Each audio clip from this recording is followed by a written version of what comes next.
تو دوستو یہ بات یاد رکھیں، یہ مخبر صادق کی خبر ہے اور میرے حضور نے فرمایا ہے کہ ایک وقت میری امت پہ ایسا آنے والا ہے کہ ان کو مردار گدھا جو ہوتا ہے وہ تو زیادہ عزیز ہوگا، لیکن نیکی کی دعوت دینے والا مومن وہ اس سے نفرت کریں گے۔ آج ایسا ہے کہ نہیں ہے؟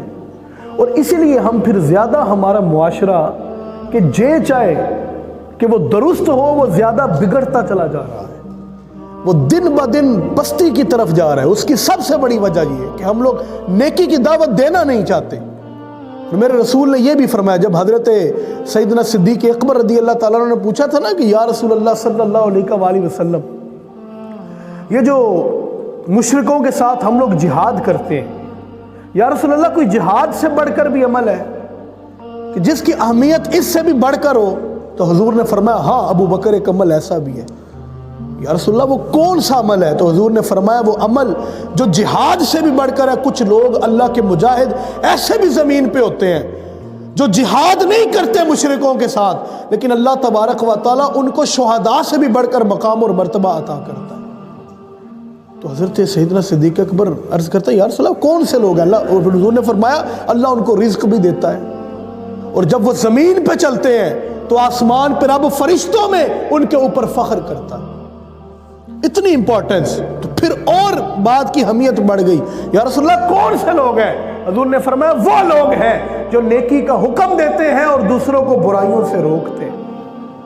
تو آپ کبھی سوچے نا کہ ان کا کتنا مقام اور مرتبہ ہے کہ یہ کہہ دیا کہ شہداء سے بھی بڑھ کر۔ اور ایک حدیث میں یہ بھی حضور نے کہا کہ جس کے، میں اس کی قسم اٹھاتا ہوں کہ جس کے قبضہ قدرت میں مجھ محمد کی جان ہے صلی اللہ علیہ وآلہ وسلم، حضور نے فرمایا قیامت کے دن اللہ تبارک و تعالیٰ کچھ لوگوں کے جو محلات ہوں گے، جو ان کا مقام ہوگا، جو مرتبہ ہوگا، وہ شہداء سے بھی بلند تر ہوگا، اور ان کو اللہ جو گھر عطا کرے گا وہ 300 نور کے دروازوں والا گھر ہوگا، اور ان دروازوں کے اندر زمرد اور یاقوت پیوست کر دیے جائیں گے۔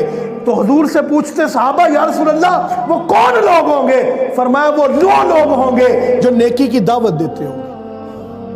تو اگر ہم نہیں دیں، اور یہ بات یاد رکھیں، یہ مغالطہ اپنے سے دور کریں، یہ صرف مولوی کا کام نہیں ہے۔ ہم لوگوں نے جو سمجھ رکھا ہے کہ صرف مولوی کا کام ہے، یہ اسی کا ٹھیکہ ہے، اس نہیں کرنا، ایسا نہیں ہے۔ یہ ہر مسلمان کا کام ہے۔ جس شخص نے کلمہ پڑھا ہے، جو بندہ یہ کانٹریکٹ کر لیتا ہے لا الہ الا اللہ محمد الرسول اللہ، پھر اس شخص کا کام یہی ہے کہ اس نے برائی سے روکنا ہی روکنا ہے، اور اس نے اچھائی کی دعوت دینی ہی دینی ہے، کچھ بھی ہو جائے۔ اور اگر نہیں دیں گے تو قیامت کے دن اس بات کی ہم سے پوچھ ہوگی۔